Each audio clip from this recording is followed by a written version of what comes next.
Hello everyone, good morning. Today we are going to start most important part of the cell, or we can say cellular organelles. The important cellular organelle, that is nucleus. यहाँ पे आप structure देख रहे हैं, nucleus की structure अपने draw की है. न्यूक्लियस के पार्ट्स के बारे में अपन देखेंगे. न्यूक्लियस में कौन कौन से पार्ट्स होते हैं, क्या इसकी स्ट्रक्चर्स होती हैं. देखिए, nucleus was observed by the Robert Brown in 1831. 1831 में रॉबर्ट ब्राउन ने इसको आइडेंटिफाई किया था, right. Largest organelle in the eukaryotic cells. Eukaryotic cells का लार्जेस्ट सेलुलर ऑर्गेनेलीज प्रेजेंट होता है. मोस्टली यूकैरियोट्स में ये प्रेजेंट होता है. मैमलियन आरबीसी को अपन छोड़ देते हो, और प्रोकैरियोट्स में ये न्यूक्लियस नहीं होता है. एक्चुअल में जो उसका जेनेटिक मटेरियल्स होता है वो सेल के अंदर स्कैटर्ड रहता है. That's why it is called nucleoid. That's why it is called nucleoid, right. अब अपन बात करते हैं इसकी स्ट्रक्चर की. डबल मेम्ब्रेन स्ट्रक्चर्स होती है. So this is outer membrane, this is inner membrane. ये outer membrane, this is inner membrane. The space between that, इन दोनों के बीच में जो स्पेस है उसको अपन क्या कहेंगे, peri nuclear space. That is called peri nuclear space, and combinedly it is known as nuclear envelope. Combinedly it is known as nuclear envelope. Combinedly अपन इसको न्यूक्लियर एनवलप के नाम से जानेंगे, जो न्यूक्लियस को क्या करेगी, कवर करेगी. ठीक, ये आपको जो मेम्ब्रेन्स दिख रही है, ये अपन कह सकते हैं न्यूक्लियर जो एनवलप है ये कंटिन्यूस नहीं है, ये डिसकंटिन्यूस है. एंड डिसकंटिन्यूस जहां पे है उसको अपन क्या करें, nuclear pore. That is called nuclear pore. Clear, ये न्यूक्लियर पोर हो गया. उसके बाद अपन बात करते हैं eight somewhere the nuclear membrane is attached or connected with the endoplasmic reticulum, and already we have discussed two types of endoplasmic reticulum is there. So it is rough endoplasmic reticulum. Why it is called rough? Because ribosome is present on the surface of that endoplasmic reticulum. So आपकी जो nuclear membrane होती है वो continuously attach होती है endoplasmic reticulum के साथ. उसकी सरफेस पे राइबोसोम होते हैं. That's why it is called rough endoplasmic reticulum. Clear. अब अपन उसके अंदर की बात करते हैं. अंदर यदि अपन देखें तो इसके अंदर जो फ्लूइड होता है that is called nucleoplasm, right. This spherical structure that is nucleolus,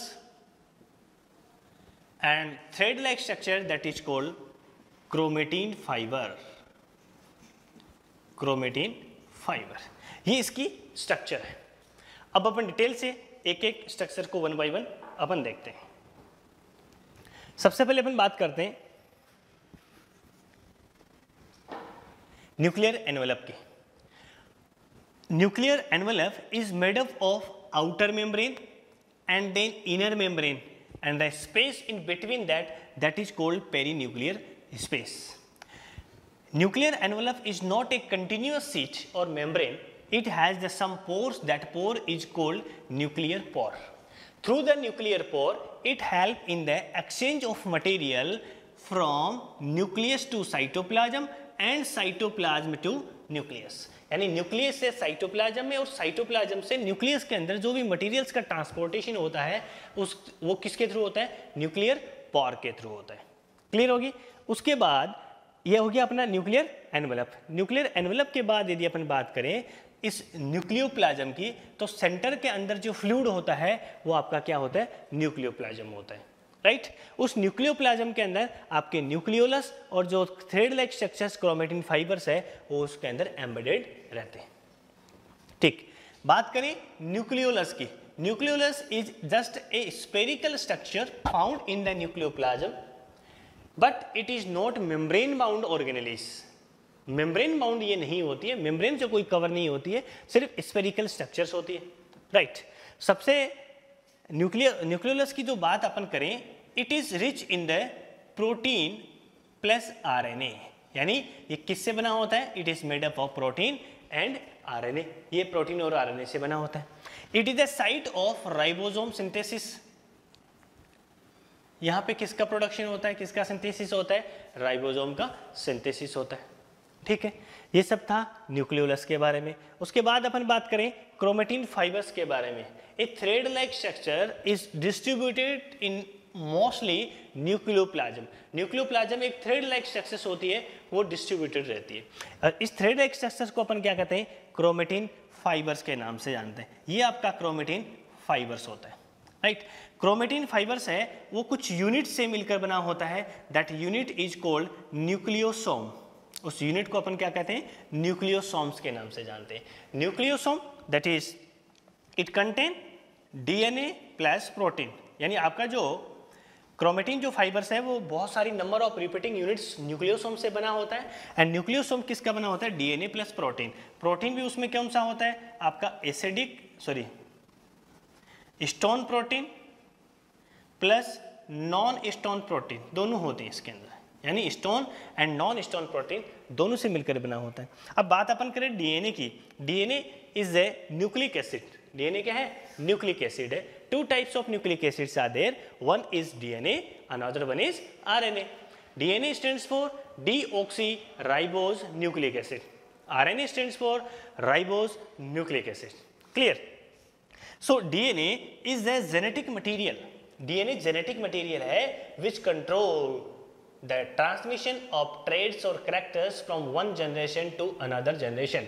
एक जनरेशन से दूसरे जनरेशन में जो ट्रेड्स आते हैं, जो कैरेक्टर्स आते हैं, उसका कंट्रोल कौन करता है? वो डीएनए करता है। The functional part of DNA that is called gene. DNA का जो फंक्शनल पार्ट होता है उसको अपन क्या कहते हैं? जीन के नाम से जानते हैं। बात यहां तक समझ में आ गई? क्रोमेटिन फाइबर था, न्यूक्लियोसोम्स यूनिट्स थी रिपीटिंग, और न्यूक्लियोसोम्स डीएनए एंड प्रोटीन से बने होते हैं, और डीएनए का जो फंक्शनल पार्ट होता है वो जीन होता है। बात यहां तक क्लियर होगी मेरे हिसाब से, समझ में आ गया ना आपको? ओके, अब अपन थोड़ा सा आगे की तरफ चलते हैं। ये क्रोमेटिन जो फाइबर जो स्ट्रक्चर्स अपन ने देखी है, ये थ्रेड लाइक स्ट्रक्चर्स होती है जो अपने न्यूक्लियोप्लाज्म के अंदर डिस्ट्रीब्यूटेड रहती है। लेकिन जब सेल डिवीजन होना स्टार्ट होता है, जब सेल डिवीजन स्टार्ट होता है, उस समय क्या होता है कि आपके जो क्रोमेटिन जो फाइबर्स हैं वो क्या होने लग जाते हैं? कंडेंस्ड होने लग जाते हैं, थिक होने लग जाते हैं। अभी तो थ्रेड जैसी स्ट्रक्चर्स है, पूरे न्यूक्लियोप्लाज्म के अंदर क्या है? डिस्ट्रीब्यूटेड है। लेकिन जैसे ही इसके अंदर क्या स्टार्ट होता है? सेल डिवीजन स्टार्ट होता है। जब सेल डिवाइड करती है, तो ऑब्वियसली जब सेल डिवाइड करती है तो देखिए ये आपकी सेल है, ये आपका न्यूक्लियस है। जब सेल डिवाइड करके दो सेल बनाती है तो उसमें न्यूक्लियस भी क्या होते हैं? दो होते हैं। इसका मीनिंग ये हुआ कि आपका न्यूक्लियस भी क्या करता है? डिवाइड करता है। बात होगी समझ में? ठीक है, तो जब सेल डिवीजन होना स्टार्ट होता है उस समय क्या होता है? आपका जो जो क्रोमेटिन जो फाइबर्स है वो कंडेंस होकर के एक पर्टिकुलर स्ट्रक्चर बना लेती है। That particular structure is called chromosome. उस स्ट्रक्चर को अपन क्या कहते हैं? क्रोमोजोम्स कहते हैं। ठीक है, अब ये जो क्रोमोजोम्स है इसकी स्ट्रक्चर यदि अपन देखें तो कुछ यूं स्ट्रक्चर्स अपन को दिखाई देती है।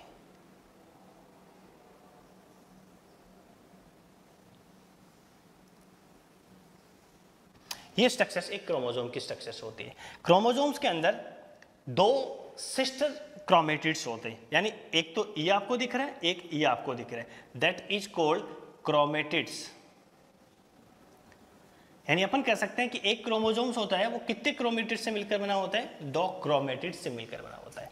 और एक क्रोमेटिड के ये जो पार्ट्स हैं, that part is called arms. इस पार्ट्स को अपन क्या कहते हैं? आर्म्स के नाम से जानते हैं। बात समझ में आ गई मेरी? ठीक है, तो ये दो क्रोमेटिड्स हैं, ये दोनों मिलते हैं और एक क्रोमोजोम बनता है। हर एक ऑर्गेनिजम्स के अंदर नंबर ऑफ जो क्रोमोजोम्स होते हैं वो क्या होते हैं? फिक्स होते हैं। क्या होते हैं? फिक्स होते हैं। अब जैसे अपन ह्यूमन बीइंग की बात करें तो ह्यूमन बीइंग में कितने क्रोमोजोम होते हैं? 46 होते हैं। मोस्टली क्या होता है कि ये जो क्रोमोजोम्स होते हैं वो पेयर के अंदर प्रेजेंट होते हैं। किसके अंदर प्रेजेंट होते हैं? पेयर के अंदर प्रेजेंट होते हैं। And that pair is called homologous series और होमोलोगस पेयर, होमोलोगस क्रोमोजोम के नाम से उसको अपन जानते हैं।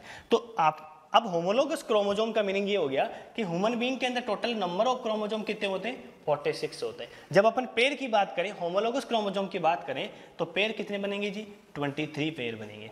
अब ये जो पेयर के अंदर जो क्रोमोसोम्स होते हैं उसके अंदर क्या होता है, एक क्रोमोसोम्स होता है वो कहाँ से आता है, फादर से आता है, और एक क्रोमोसोम कहाँ से आता है, मदर से आता है। समझ आ रही बात? क्यों?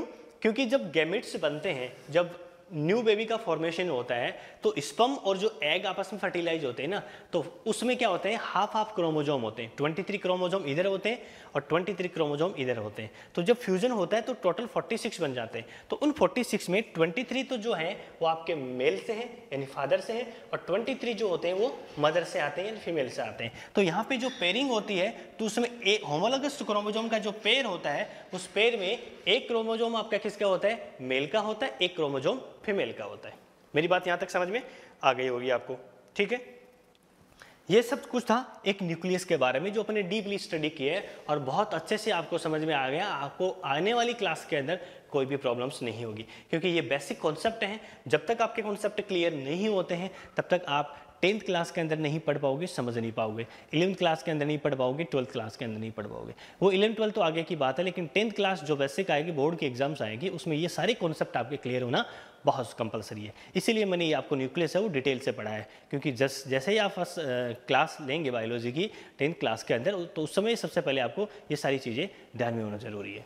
तो ये सारी चीज़ें स्ट्रक्चर्स अपने न्यूक्लियस की देखी। रॉबर्ट ब्राउन ने इसको आइडेंटिफाई किया था 1831 के अंदर। और डबल मेम्ब्रेन स्ट्रक्चर्स होती है, न्यूक्लियर पोर होता है, एक्सचेंज करते हैं, एंडोप्लाज्मिक रेटिकुलम के साथ कनेक्टेड होती है, न्यूक्लियर पोर होता है जिसके थ्रू एक्सचेंज होता है, क्रोमेटिन मटेरियल होता है। क्रोमेटिन मटेरियल्स की अपन बात करें तो इसके अंदर दो पार्ट्स होते हैं, एक होता है डार्क स्टेन होता है, एक लाइट स्टेन होता है। स्टेन का मीनिंग होता है, अपन ने फर्स्ट चैप्टर्स के अंदर डिस्कस किया था सेल वाले के अंदर, जब अपन स्टार्ट किया था उस समय, कि उसको जब एक पर्टिकुलर अपन कलर प्रोवाइड करवाते हैं तो उस समय वो जब कलर गेन करता है तो कलर गेन के बेस के ऊपर उसमें एक डार्क कलर आता है, एक लाइट कलर आता है। जो डार्क कलर वाला पोर्शन होता है दैट इज कॉल्ड हेटेरोक्रोमेटिन, और एक लाइट वाला पार्ट होता है that is called euchromatin. Heterochromatin is generally inactive और यूक्रोमेटिन क्या होता है, आपका एक्टिव पार्ट होता है। अब इनएक्टिव और जो एक्टिव जो रेफरेंस है, इसका सिंपल सा मीनिंग आपको यूँ समझना है कि यूक्रोमेटिन जो पार्ट होता है उसके अंदर जो डीएनए होते हैं वो आगे चल करके फंक्शंस करते हैं, एक्सप्रेस होते हैं, और इसके अंदर एक्सप्रेशन नहीं होता है। तो हेटेरोक्रोमेटिन और यूक्रोमेटिन दो पार्ट होते हैं। क्रोमेटिन के अंदर फिर अपने न्यूक्लियोसोम्स पढ़ा था, न्यूक्लियोसोम्स डीएनए और प्रोटीन से बने होते हैं। डीएनए का जो फंक्शनल पार्ट होता है उसको अपन क्या कहते हैं, जीन कहते हैं। जैसे सेल डिवीजन स्टार्ट होता है उस समय क्या होता है, उसके अंदर कंडेंसेशन होना स्टार्ट हो जाते हैं, वो एक पर्टिकुलर क्रोमोसोम के अंदर कन्वर्ट हो जाते हैं, उसको वो कंडेंस होकर के थिक स्ट्रक्चर्स बन जाती है। उसके अंदर दो सिस्टर क्रोमेटिड से एक क्रोमोसोम बनता है। क्रोमेटिड की जो पोर्शंस होते हैं, जो पार्ट्स होते हैं, उसको अपन आर्म्स के नाम से जानते हैं, ठीक है। और इसी क्रोमोसोम के ऊपर आपके डीएनए प्रेजेंट होते हैं, और आपका जो जेनेटिक मटेरियल होता है वो यही होता है। ये आने वाली नेक्स्ट जनरेशन टू जनरेशन जो करैक्टर्स का जो ट्रांसमिशन होता है वो कौन कंट्रोल करता है, यही कंट्रोल करता है। So it is all about the nucleus. ये कुछ था जो न्यूक्लियस के बारे में अपने पढ़ा है। नेक्स्ट लेक्चर के अंदर नेक्स्ट सेलुलर ऑर्गेनिज्म को अपन लेकर के आएंगे। Thank you. जय हिंद, जय भारत, बहुत बहुत धन्यवाद।